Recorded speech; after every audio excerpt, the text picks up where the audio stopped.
drum. Bass. Bass. Bass. Kick drum. Bass.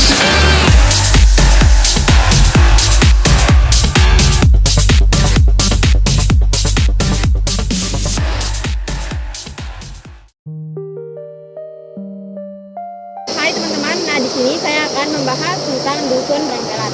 Nah, Dusun Brangpelat sendiri merupakan salah satu dusun yang ada di Desa Pelat, Kecamatan Unturiwes, Kabupaten Sumbawa, Provinsi Nusa Tenggara Barat. Nah, Dusun Brangpelat sendiri dipimpin oleh seorang kepala dusun yang bernama Bapak Heri Hermawansyah di bawah pemerintahan Bapak Nurdin Hasan selaku Kepala Desa Pelat. Dusun Brangpelat sendiri mempunyai populasi penduduk sekitar 1.122 data per tahun 2020. Selama Dusun Brangpelat ini berdiri, terdapat 12 kepala dusun yang pernah memerintah, yang diantaranya yaitu ada Sabit, Musa, Bojong, Bote, Baso, Karim, Muhammad Nasir, Sandrang, Muhammad Haji Srilan, Zulkifli, dan yang terakhir Bapak Hermawansyah.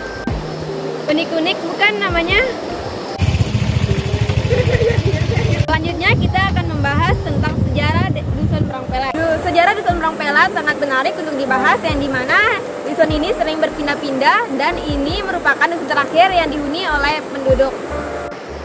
Nah, seiring perkembangan waktu, masyarakat Desa Batu Rotok yang ingin ke Istana Damoka maupun kembali ke Batu Rotok, sehingga mereka membuat tempat peristirahatan di Brangpelat ini.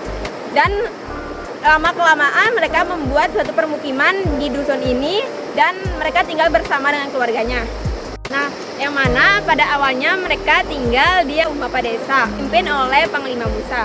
Kemudian mereka berpindah lokasi lagi, yaitu lokasi selanjutnya yang bernama Lenangre. Nah, di sini mereka banyak diganggu oleh hal-hal mistis sehingga membuat penduduk merasa tidak nyaman dan berpindah tempat lagi. Nah, lokasi selanjutnya yaitu di Dusun Motong, di mana pada dusun tersebut pernah terjadi kebakaran yang begitu besar, di mana mengakibatkan pemukiman warga hangus terbakar dan mengharuskan warga-warga untuk berpindah lokasi tempat tinggal lagi. Setelah berpindah-pindah tempat, masyarakat Dusun Brangpelat telah menetap di desa yang sekarang ini, yaitu Dusun Brangpelat, di mana yang memiliki 4 pintu masuk atau lawang desa. Dusun Brangpelat memiliki 4 pintu masuk atau lawang desa, di mana 4 pintu masuk tersebut merupakan jalur masuknya 4 suku, yaitu Ai Suning, Tepal, Bugis Makassar, dan Boyo Hulu. Nah, di sini saya sudah berada di pintu pertama, yaitu yang bernama Lawang Gali, di mana orang-orang yang melewati pintu ini dengan niat buruk akan mendapatkan musibah. Dan pada zaman dahulu, masyarakat setempat mempercayai bahwa tidak bisa membawa masuk genteng ataupun bambu, karena jika ada yang berani membawanya akan mendapatkan musibah. Sekarang saya sudah berada di lokasi kedua, yaitu lawang desa kedua yang bernama Lawang Agung, di mana pintu ini banyak digunakan sebagai ritual keagamaan oleh masyarakat penduduk sekitar dan sebagai penanda pusat desa.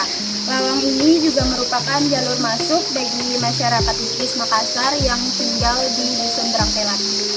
Selanjutnya saya sudah ada di lawang desa yang ketiga yang bernama Lawang Bage, di mana di sini merupakan jalur masuk bagi masyarakat dari Moyo Hulu dan Pelampang atau sebelah timur Sumbawa.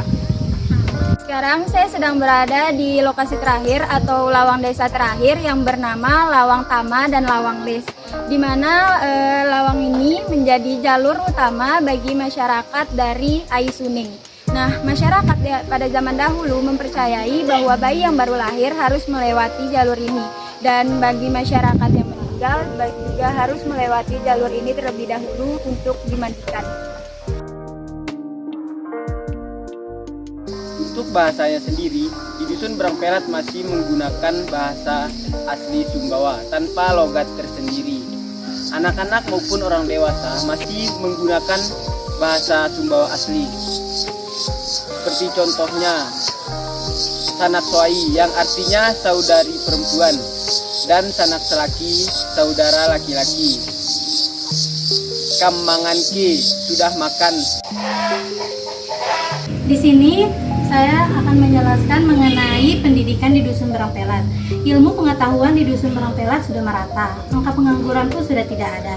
Namun pada tahun 2013-2014 Sempat ada masyarakat yang putus sekolah, sehingga desa melaksanakan paket C untuk membangun kesetaraan. Di Dusun Barangpelat pun baru terdapat PAUD, TK, SD, dan SMP. Untuk melanjutkan ke tingkat SMA, mereka harus bersekolah di luar desanya. Pembahasan pertama, saya akan membahas mengenai teknologi yang ada di Dusun Barangpelat. Teknologi pertama yaitu teknologi informasi, di mana sinyal internet di sini sudah sangat baik dan mudah untuk dijangkau. Masyarakat juga hampir semua sudah memiliki HP atau telepon genggam. Untuk teknologi pertaniannya sendiri, petani Dusun Barangpelat sudah banyak yang menggunakan traktor. Tetapi traktor sendiri hanya bisa digunakan oleh petani-petani yang memiliki lahan di bidang yang datar. Nah, seperti yang di belakang saya ini merupakan contoh lahan yang berada di bidang perbukitan. Bagi petani yang memiliki lahan seperti ini, mereka masih menggunakan cara-cara tradisional, yaitu menggunakan geledek dan ngasak. Untuk ngasak sendiri, ngasak merupakan alat tradisional yang digunakan oleh petani sekitar, yaitu sebuah kayu yang diruncingkan ujungnya lalu ditancapkan ke tanah. Setelah itu diletakkan biji jagung di dalam lubang yang telah dibuat menggunakan alat asak tersebut. Warga Dusun Barangpelat mayoritas bekerja sebagai petani, yang dimana komoditas-komoditas yang dihasilkan berupa padi, jagung, ubi, kacang, dan kapas. Yang nantinya hasil panen tersebut diolah menjadi suatu produk berupa keripik dan kain sesek. Selain bertani, warga Dusun Barangpelat bekerja sebagai pandai besi, pengrajin anyaman, dan pengrajin kain sesek.